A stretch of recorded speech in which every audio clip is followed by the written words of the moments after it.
from Julio Cruz and Gaylord Perry to Alvin Davis and Harold Reynolds to father and son back-to-back bombs, from Junior J, Joey and Edgar with Randy, A-Rod, Dan and the Sheriff, to Ichiro Moyer and Mikey C, to King Felix, Kyle Cruz and Cano, to the present with Julio, Gilbert, Kirby, and Cal. I don't believe it. It just continues. My, oh my, it's another sports podcast.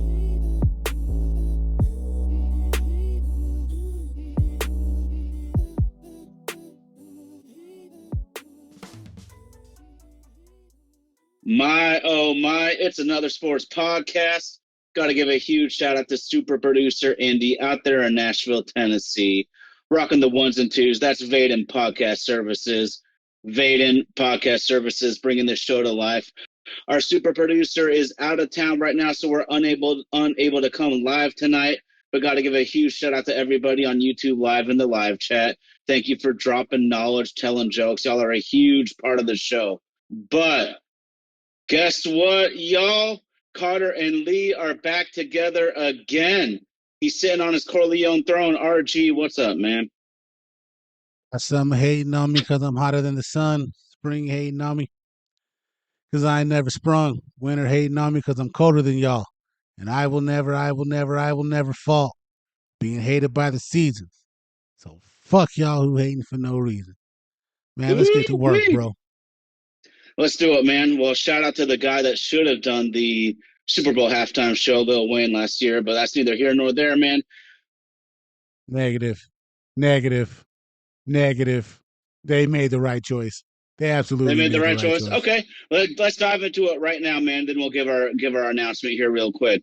Y'all know we love hip hop, we love baseball, but tell me why Kendrick's the right choice over a hometown Lil Wayne. So the LA Super Bowl was a one-off. It just so happened that that's the route that they chose to go for LA. Because even if you look at it, they haven't had Eminem or Kid Rock in Detroit. They had, Usher's not from Vegas, Rihanna's not from Phoenix. LA just happened to work out. Wayne has incredible records, but the year that Kendrick had is undeniable. You go with the hottest thing that's smoking. Wayne will get his chance, and then there's the horror stories on how unprofessional he is for preparation to lead up to that. NFL couldn't take that risk. So he did it to himself, really. I mean, you listen to the guy who produces the Grammys, and he can't stand working with Lil Wayne. So, and a Lil Wayne show in 2025 isn't what a Lil Wayne show was in 2013. Okay. Yeah. He's actually coming here to Albuquerque, small market, so we don't get the shows that you guys get up there in Seattle and in Nashville. But he's coming here to Albuquerque, and if it wasn't for the fact that I went to Prime Lil Wayne, I wouldn't even think about giving Live Nation money to go see him right now. Okay. I got to ask you then. He's got that whole series of the Carter albums. We were talking Prime Lil Wayne. Tell me where we are on the pantheon of his musical career. This album shouldn't have been called a Carter. This might be the worst. This might be the worst version of all 6 of the Carters. Just times have changed, and you could tell the team that's behind him now wasn't the team that he had always been rocking with. Production, there's once you get past the first 4 songs, it's like, oh God, what are we doing here? He's earned the right to be as experimental as he wants to be, but the Carter just means something to us that grew up with it. I think that's the biggest takeaway from us passing the torch to this new generation is they weren't outside when Carter 1 hit. I mean, The Block is Hot. It arguably could be his best album.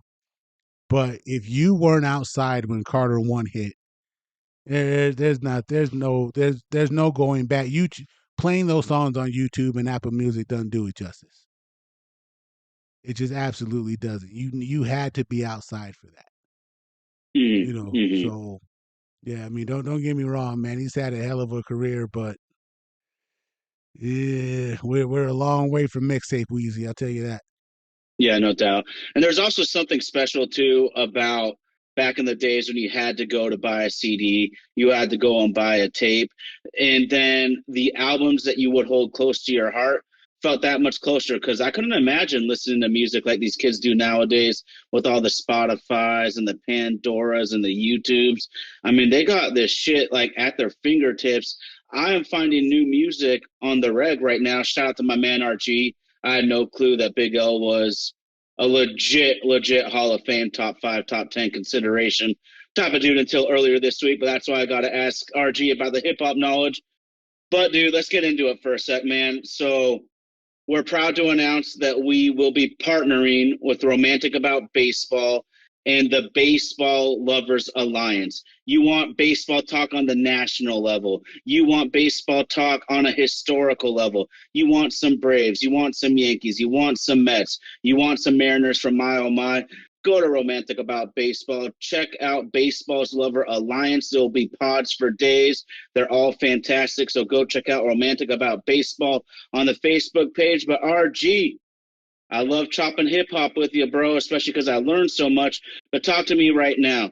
The Mariners record looks really average, but we are in the last wild card position as it stands right now. Talk to me on the last couple weeks, bro. It's hard for me to get excited about the in between moments. And this weekend was a perfect example of what I'm talking about. We had to play 36 innings of baseball this weekend. All three games going to extra innings. And luckily we ended up, excuse me, on the right side of two of them. The Minnesota series, what was not our best showing. We should have done a lot better up in Minnesota, leaving meat on the bone. We did well against the Cubs and didn't, and we left the series uh, on the table against Boston. If you look at everything from the macro and not the micro, that 10-game swing that we complained about last year that started on June 18th has already happened. We've gone from being 4.5 up on Houston to now down 6.5. So we've lost that swing happened again in the blink of an eye. But instead of us blowing an outright 10-game lead, we've had another 10-game swing against them. And yes, we are holding on in the standings right now to that final wild card spot. But what is shocking to me was to see how it's flipped. And now the two teams who we thought were in our rearview mirror, we're competing against in the Angels and the Rangers. Cleveland is right there. Boston's right there. Minnesota's right there. But we'll just focus on where we're at in this battle to survive not only the AL West, but to then make sure that we stay above two teams in there to be able to make it. I can't believe that as down and out as we all thought the Angels were, that they are 2 games behind us and the Rangers being 2.5. Now, as you know, we with the way that the schedule has been rearranged, with them wanting to make a more competitive schedule, we're still going to get a lot of games against the AL West moving forward. I believe, if I'm not mistaken, we have Kansas City coming up, Pittsburgh, the Yankees, and Detroit to close out to get us to the All-Star break. And then we come right back into a mix of everyone in the AL West. So really, we got 2 weeks to try to get us some separation. But what we are is we're back into that mode again where it's the middle of the season and now we have to play again like every game counts. Mm. Back to another 4-month playoff stretch. It's inconsistent hitting. Our pitching staff will get healthy. But then when you look at I watched Terry, and I can't say his name properly. Scooble, the guy who won the Hmm. Cy Young last year. Watched him tonight. That dude had 9 strikeouts. I mean, sorry, 8 strikeouts, 7 consecutive. At the end of the third inning, Whew. we need efforts like that from our pitching staff, who's supposed to be one of the top 5 pitching staffs in baseball. Our bullpen definitely needs some help. Maybe that's what we're going to go after during the trade season. I mean, during the before the trade deadline to see if we can get 2 more arms to solidify our bullpen, because then that'll keep us in a good spot. And we need a consistent bat. And I can guarantee you right now, if we go after bullpen, we can't go after both. So our Mm. hope is to get Robles back at some time after the All-Star break and see if he can get back to the level he was before he got hurt. Yeah, no But doubt. we're not hitting the panic button yet. But I guarantee you, everybody in the room knows where the panic button is.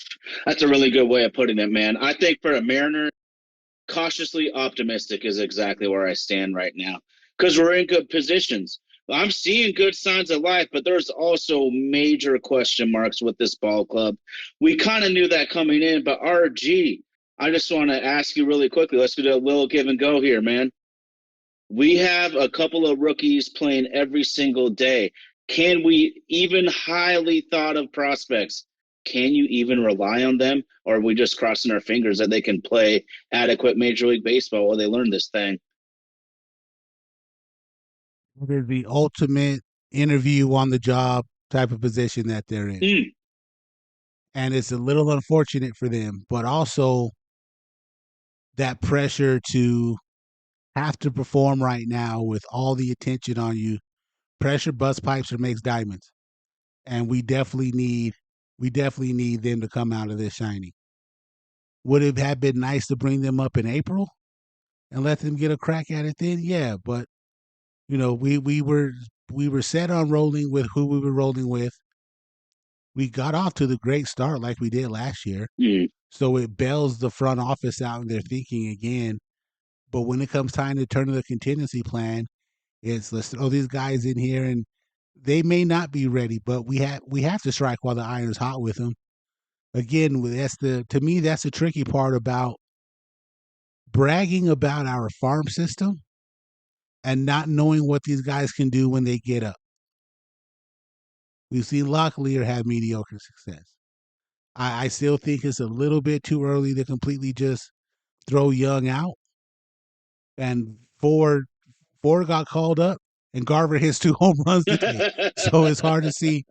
So it's hard to see where he's going to get his chance to fit in at. But it's the margin for error right now in decisions that we make are so thin, and it's at no detriment other than our own that we're in this situation to begin. Yeah, Bad absolutely. business practices outside, bad business practices outside of the games, bad business practices in the games, and really running it back with the hope and wish attitude that these guys will be able to find something. Outside of Cal, could be real ugly for us right now. We are fortunate to be where we're at. So here's a question I got then for you because this I totally understand the type of season Aaron Judge has been having. He has hit the struggle bus a little bit in the last week or so, but it's Major League Baseball. Even Mickey Mantle hits slow streaks. But my theory is, RG, is it's the New York Yankees, man. They're always going to find superstars, whether they're trading for Alex Rodriguez, whether they're drafting and developing Derek Jeter, or they might go out and get a Dave Winfield. They're going to go out and get a Reggie Jackson. The Yankees are always going to have the resources to get stars. If they didn't have Aaron Judge, they would have kept Juan Soto, and I promise you they'd have a couple of other high-paid sluggers.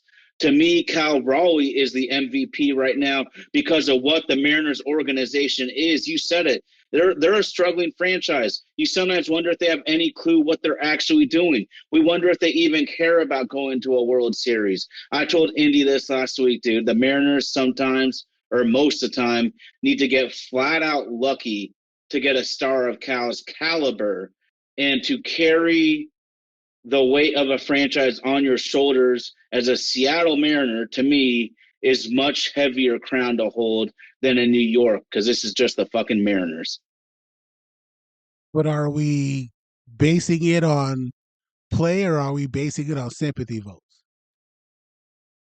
Because if we're paying it on this guy has done the most he can with the bad lie, then yeah, absolutely. But Judge's numbers are also better than his. Oh, yeah. And it's not only just because of Yankee Stadium. I have my best friend, shout out to Mark Young. Listen, me and him go back and forth every day, all the time. And even when they're not playing in New York, and Judge does something, I'm like, Little League Field. It must be nice to have 310 down the line. But he's doing that in every stadium that he goes to. And yes, he hit a low, but he hit 2 home runs a day, and now he's only one or two back behind Cal. And then when you look at the milestone that comes with almost everything that he does, he's in fourth place in the Yankees organization in multi-home run games with the long history that they have. Wow. So when the voting public hears something like that, that just is another reason to sway it towards him. The thing that Cal's going to have the most problem with is catching every day because it's going to take a physical toll on his body. And God bless that man for being in the shape he is that it hasn't already. And really, can the team hit around him so they have to pitch to him? How many times did Texas intentionally walk him on Saturday? Too And then do straight. another walk today. Yeah. They have to he has to be able to get help from everybody else in the lineup around him. And I know it's MVP. Don't I know what the acronym stands for. But if you give him the Bonds treatment every game, just to negate what he can do with the bat, like who if you'd have told me with the way that Julio started and the way that we paid that dude and everything that's come that guy's way, that you're going to avoid pitching to Cal Raleigh so you can pitch to Julio, and that's not the worst decision that a team facing us can make. No. They know it and we know it. And yes, he's a second half player, but somebody needs to tell him that the second half starts tomorrow. Yeah. I mean, he's a Fuck with the fantastic, calendar in his locker. but we need more slug, dude. It's really like Julio's hitting a roughly 280 in the month of June, but only 1 home run. And I've been on record before. I would take a lower average from the slug from Julio. We need the power production from him, RG, and I still think he's a really good player. The stats overall bear out. The eye test bears it out, but that's because we include fielding, we include throwing arm, we include base running. But when we talk about it like that, then I think that's more. I'm talking about Mike Cameron, not Ken Griffey Jr. And I've never had expectations for Julio to beat Griffey. That's too much. Griffey is like a once in an every 50 years type of player. He's even more rare than a generational. You see that guy like 2 or 3 times a century. But we need more slug from Julio, flat out. And I've honestly recently, RG, I've compared him to Justin Herbert, actually. Because what I see is some people get confused with elite talent and being an elite player. Julio is a really good player. So is Justin Herbert. They both have elite talents. They're not elite players, though, yet in my eyes. But when you see that they have that sort of talent, that's when I'm like, come on, man. This is where that every person that's played any sport at any level has had some coach tell them, come on, man, I need a little more from you. This isn't a trash Julio at all, bro, but this is, dude, you got elite talent, man. We need to get a little more from you. If that guy had a Kyle Seager type of year, I'd be A-okay with it. I don't. I think gone is the idea that he's going to do what Judge and Otani does. Mhm. I think that has fallen off of where we're at with expectations from him. But if he could give me what Freddie Freeman gives to the Dodgers, Mm. I'd take that from him all day. But we need it to start tomorrow. We cannot wait to get that from him in August. Because as we learned last year the hard way, once you do the math and realize that we laid down against Kansas City when we shouldn't have, and Kansas City ekes us out for it, every game matters. And again, it's June 30th when the next game will be played. And we are already in this stretch where every day over the next 3 months, every game matters. Mhm. Tough. Just tough. That's fun for a fan, man, but I don't envy the ball players.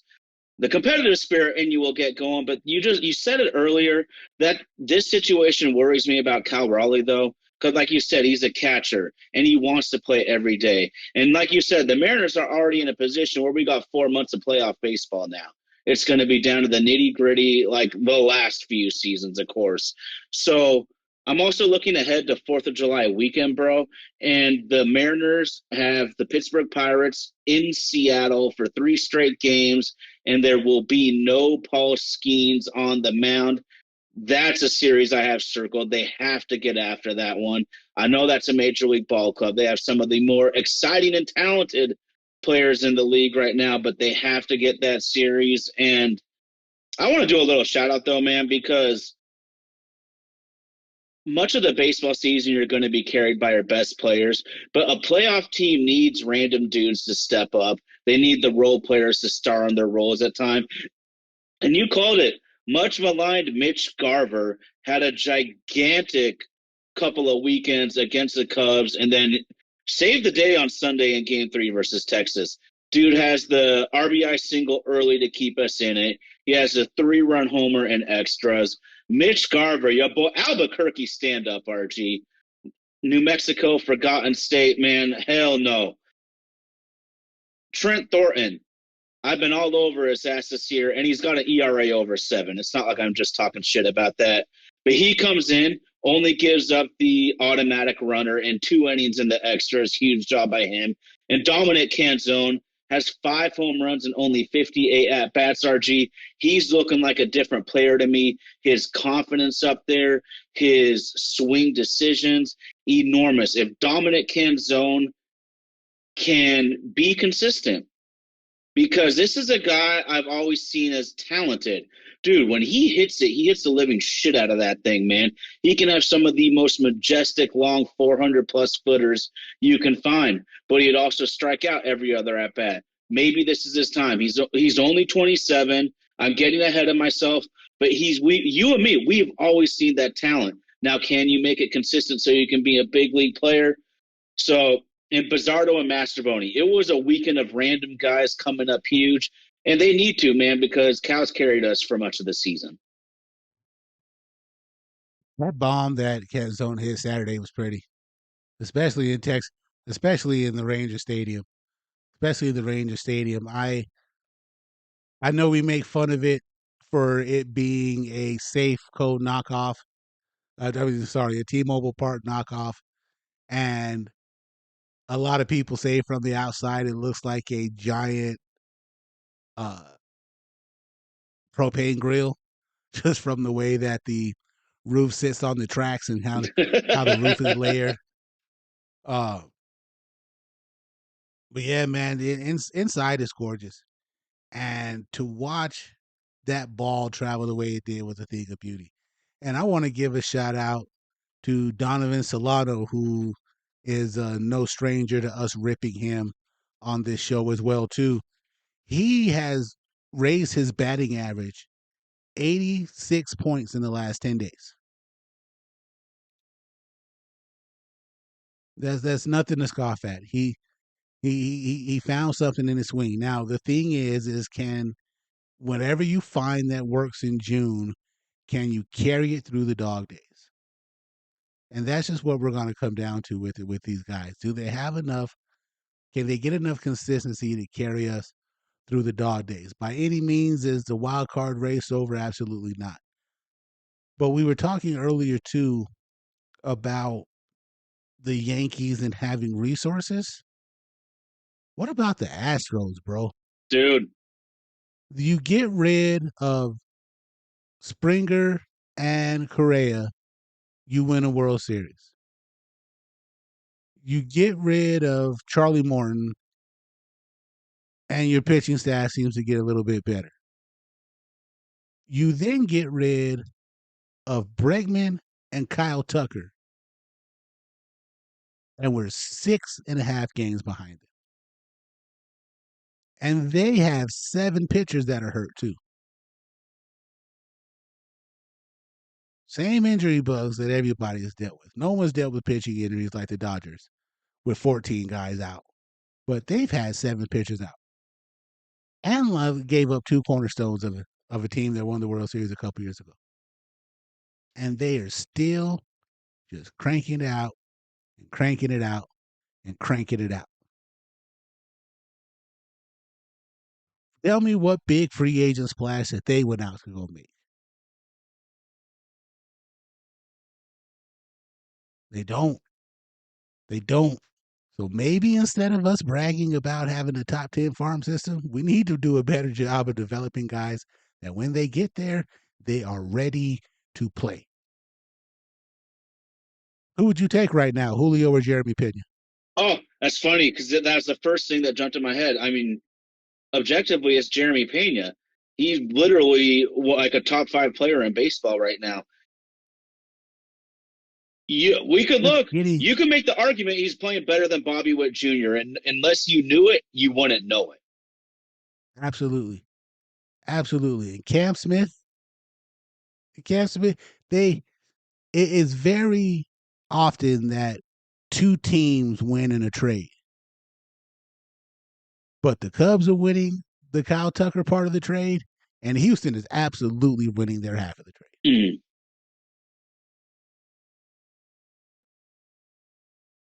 There's a lesson to be learned here from our front office, from our player development department.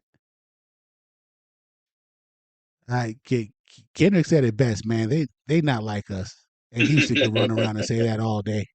Houston can say that about us all day. They are not like us. We still have a lot to learn from Big Brother before the tide turns, and unfortunately, our window may not give us that opportunity. It's tough. Well, you have to be such a well-run organization to keep extending the window. Because I'm a huge proponent in all pro sports that the window of contention is way shorter than anybody wants to admit. Players, coaches, fans, front office, owners, everybody. The windows are always shorter than we want to admit. But there's some franchises that are just run so much better than the rest of them. And it pisses me off. We know about the cheating scandals, but the Houston Astros are one of those teams. They've been big brothering us for what, a decade now? And Yeah, RG, the we better part both of 10 know years. the regular season record has actually been pretty good for the Mariners against them in the last few years, but they win the games when it matters.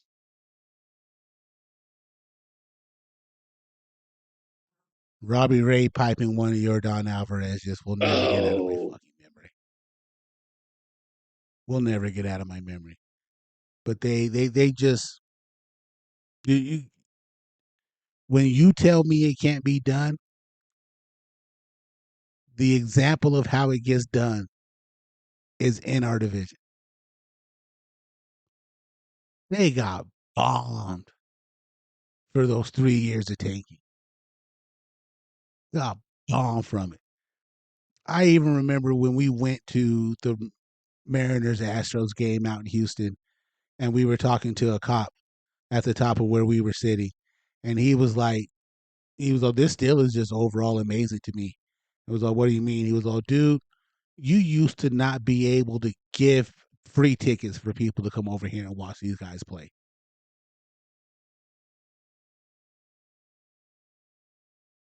times have Mariners changed. get great. Mariners get good crowds every night.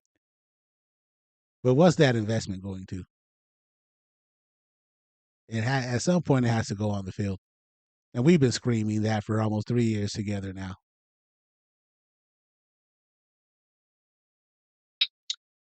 I mean, I need Jerry Dipoto to do better though too, man. I'm not gonna lie, because if when we first met each other, I was so much of a bigger fan of his 3 years ago than I am right now.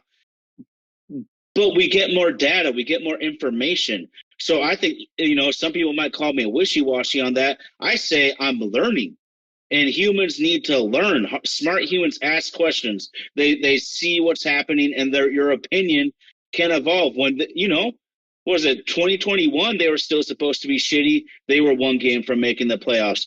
2022, they finally break the curse. We finally make the playoffs. We even beat the Blue Jays. We know we got swept by Houston, but then we haven't been able to add. In fact, it feels like we're going the other direction right now. And maybe we need a new set of eyes. I don't know if ownership feels the same way on it, dude, because to me, Dipoto has been great at building a young core. These young pitchers have been fantastic. They have a few hits in the field. It feels like there's reinforcements coming. But his major league moves have been honestly kind of terrible, dude. Not being able to come through with the impact that we need. That to me is going to be the Dipoto legacy. We have to be able to get it done. No team can do what the Dodgers did. No team this century is going to be able to do what the Dodgers did. Even the Yankees don't spin like the Dodgers spin. And I'm sure there's going to come out something in the next CBA that's going to try to stop deferred payments on contracts because that shit is just wild. But to not even pick up the phone and entertain to see what can be done, and your hands are tied because of the business decisions that you made that have nothing to do with the product on the field. It can be tough cheering for baseball teams. It's not like the NBA. Sure can. Sure can. It's not the most exciting thing in the world to do. Baseball's a tough sport, man. I just want to put it like this, dude. My favorite team, the Seahawks, your favorite team, the Eagles. It is unquestioned to me that their ownership groups, each of them respectively, are all into trying to win. They're all in. Whether it happens or not, it's a competitive league where, either you get the job done or you don't. We know that your Philadelphia Eagles are defending Super Bowl champions right now, but we always question that with the Mariners, how legitimately invested is the ownership group. And here's what I'll say about this, dude, is the Mariners are a middle-class franchise. Middle-class people can't afford to just waste 20% of their budget. They just can't, and that's what the Mariners are doing right now. And they still are a competitive team because they have a bunch of really high-end players, but they've wasted a lot of money on your Mitch Hanigers and your Mitch Garvers, even like Trent Thornton. $2 million can mean a lot to a middle class franchise. So between ownership and Jerry, it's really frustrating, man. And they're gonna have to work some magic because the bullpen's taxed, and the Mariners have 7 more games in 7 days to finish off 17 straight baseball games with no days off. So these guys are gonna have to buckle down and get to work here, man. And this is the week you got to have it. This Yes. is the absolute week you got to have it. We get the one day off, 3 in Yankee Stadium, 3 against Detroit. Now, it's a little bit too early to see who it is we're going to get. We know we're not going to get Garrett Cole, at least when we go to New York. That'll be a given. But Scooble is somewhere in there lurking. Whew. And we have to hope that Detroit gets him on the mound twice before we see them. His stats this year are better than they were last year at this time, and he won the triple freaking crown last year. Wow. He has a better win-loss record right now. He has a lower ERA and more strikeouts.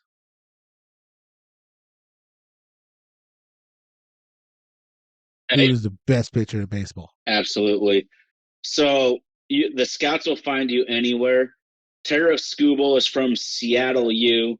And until recently, last summer, RG, I didn't even know that Seattle U had a baseball program.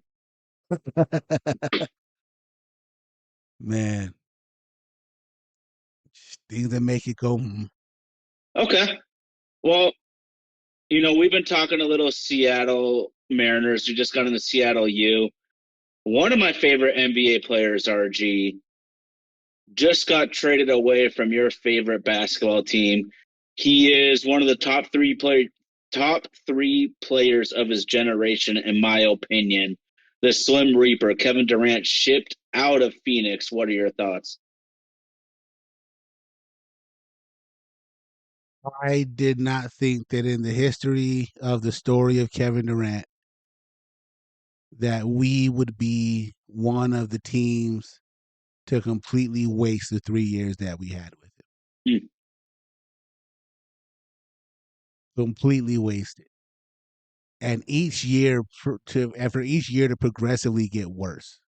I think that's the thing that kills me the most. And to look at his stat line, he gets better every year. He has better numbers in his 30s than he does in his 20s. Hmm. That dude is an alien. At least Brooklyn had some terrible problems with him. But I think ours might be worse. To absolutely waste having a generational talent like Kevin Durant should be a sad, sad, dark day for Suns fans. Yeah. I mean, I truly believe that Kevin Durant and Devin Booker would do some damage, and it just never happened. So I want you to talk to me. What's going on that roster where you, if we were playing 2K, Durant and Book, you just mess everybody up. If we were playing 2K and you gave me Devin Booker, Kevin Durant, and Bradley Beal, anything less than a 3 seed is uncivilized. Anything less than another trip to the finals is uncivilized. But it just goes to show you how fragile those moments are. And why you celebrate them the way that you do, because your moment of glory lasts for just that, a moment. Because when the sun comes back up tomorrow, it'll never be like it was yesterday. Wasted, wasted, wasted. From, and I know there had to be some internal problems in the locker room. Bradley's Beal contract feels like a death sentence. That we can't do anything to readjust it. He's not going to come off the no trade clause. It's I'm not going to say it's Ben Simmons bad, but for Christ's sake, man, we need for what you're being paid. We need production. We need production and health, and not getting that. Now, I do like the move we made to get Malawach in the draft, and I do like that we traded for Mark Williams. Granted, he passes his physical, and I do like the guy we got from St. Joseph's. We got some length. We got some 3-and-Ds. I'm really excited about Malawach. Anybody who gets up on the stage at the draft and is crying like a baby, I want that guy. Mm. Because you know he's coming to work. He ain't coming here on that 8 and shit. That boy's coming to work. But if you'd have told me, but if you'd have told me 3 years ago that we were better with Chris Paul and DeAndre Ayton than we would have been with Kevin Durant and Bradley Beal, I'd have told you were fucking nuts. I hear that. So you know I love team building, and I've told you this before off mic, but the Phoenix Suns are the definition of building a team versus acquiring talent. And they were a better team when they had Chris Paul and Bridges and Ty Johnson and even Ayton. They have all these guys. What did I say about the Mariners earlier? Guys that star in their roles. You get too many of the same player on one team, that shit's just not going to work. Hmm? You you blew up the core to get Durant, and in that you lost your identity in trying to go after it. And I think he did everything possible that he could. But with Cam Johnson and Mikal Bridges, that's your defense right there. So those guys are athletic enough to keep up with everybody, and just even even someone as unheralded on that team like a campaign, Mm. just to be able to come in and free book up from having to have the ball in his hands constantly, and to give Chris Paul a break. But we were up 2-0 in that finals Oh yeah. and just couldn't make anything else happen the rest of the way. Then to have a chance to get back there and have Aiden quit on you. And that Luka meme is going to live forever in Booker's head.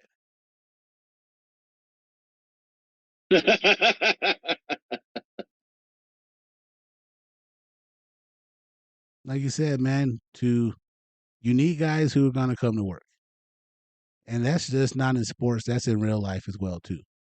Because in real life, how often do you get upset when you look to see who's called in and you already know this dude just made my day longer because he's not going to be here to carry his part?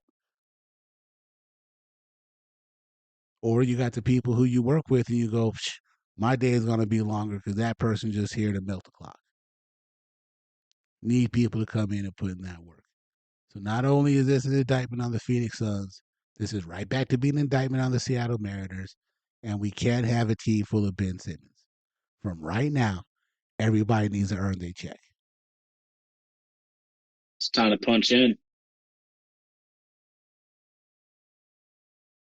You know what? It's funny. I'm glad you mentioned that because this is a moment for the Mariners where I'm very happy that Cal Raleigh is now the clear cut, undeniable best player on the team. This is not shade at anybody. But when you say that the Seattle Mariners need to punch in and get to work, dude, Cal Raleigh's that guy. He sure is.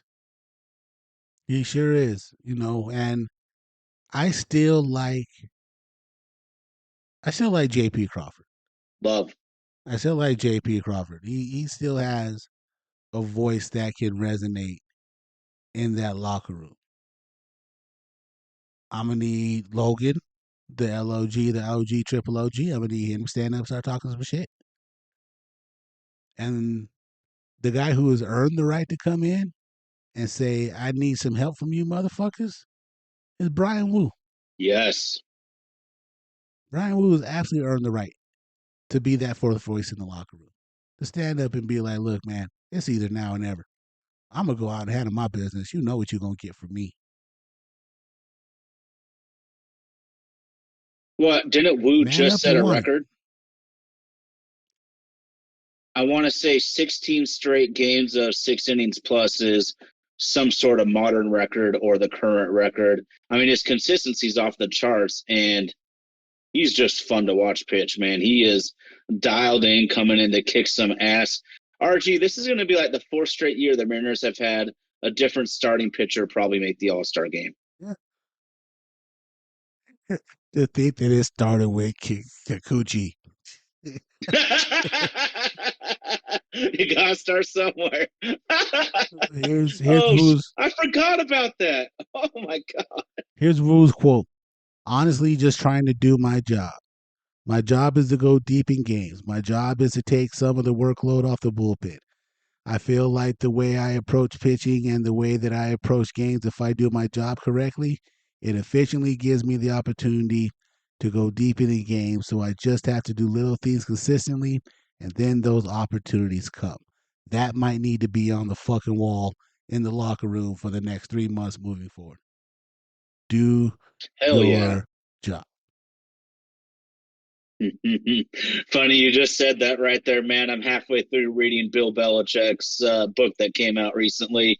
We'll get into that in another episode when I've finished it and I can ask you some questions. But you're right, do your job. And that makes me so happy to hear from Brian Wu. This team needs to really put on their hard hats and get at it, man. And they're not talented enough to not come in with a worker's attitude. It's really that simple to me. True. Absolutely. The one the one comparison that I have for it is when I've listened to other NFL players, coaches, executives, and whatnot, and they talk about the difference between Terrell Owens and Randy Moss. Both freaks. Both can carry you. The thing with Terrell Owens is that he has to work twice as hard as the next man to be in that conversation, while Randy Moss wakes out of bed and can go get you 5 catches for 100 yards and 2 touchdowns. Nature versus nurture. This team can be nurtured into what we want them to be. Because, like you said, naturally, it's just not going to come across that way. It's up and down the board, it's retread tires. We're not getting a 25, 30 home run year from Randy Arozarena. Luke Rayleigh gets to 15 home runs this year. That's him playing above the mean. I don't know what the hell we're gonna do with Dylan Moore. We might have gotten what we're going to get out of Roddy Tejas.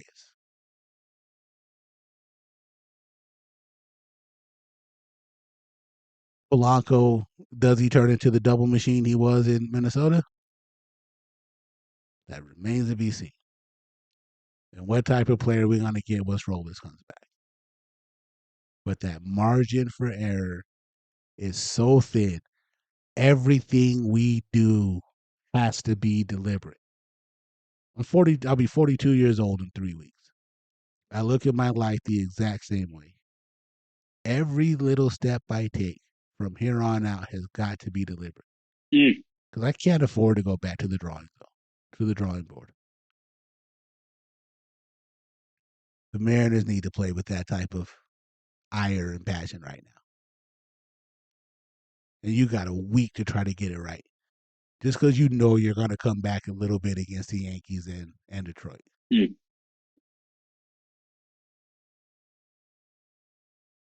I love it, man. I love it. Judge hasn't been hot. He's going to be hot against the Mariners. You were talking about the Detroit. Razor's Edge, man, and it just brought me back to Game 3 versus Texas and Shout a out to Scott Rosarina. Hall.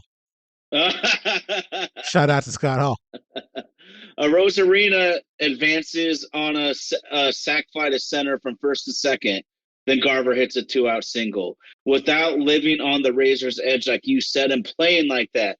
Lots of ball players, including myself in my time, I might not be playing hard enough. I might not be mentally in the game enough to realize what seems like a can of corn to center field can actually be me advancing a base and getting the scoring position.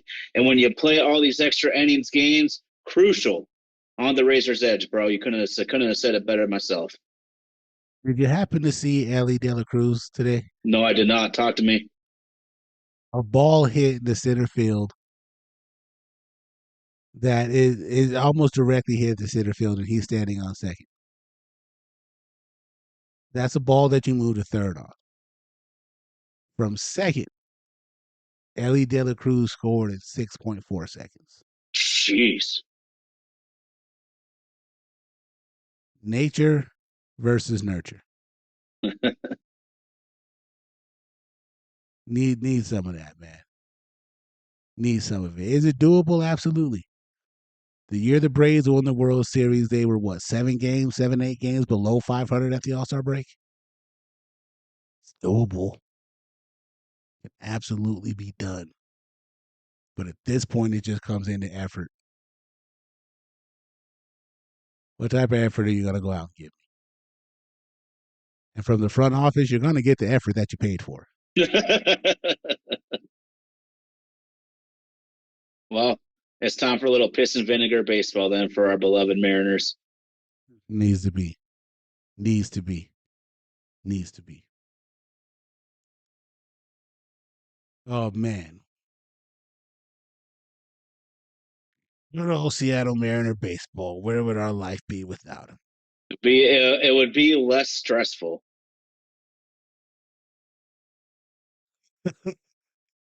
Oh, man. What is it they say? And I will go with the Mariners too. Can't live with them, can't live without them. Ain't that the truth? I'm telling you, man, we're all victims of Stockholm syndrome when it comes to the Mariners.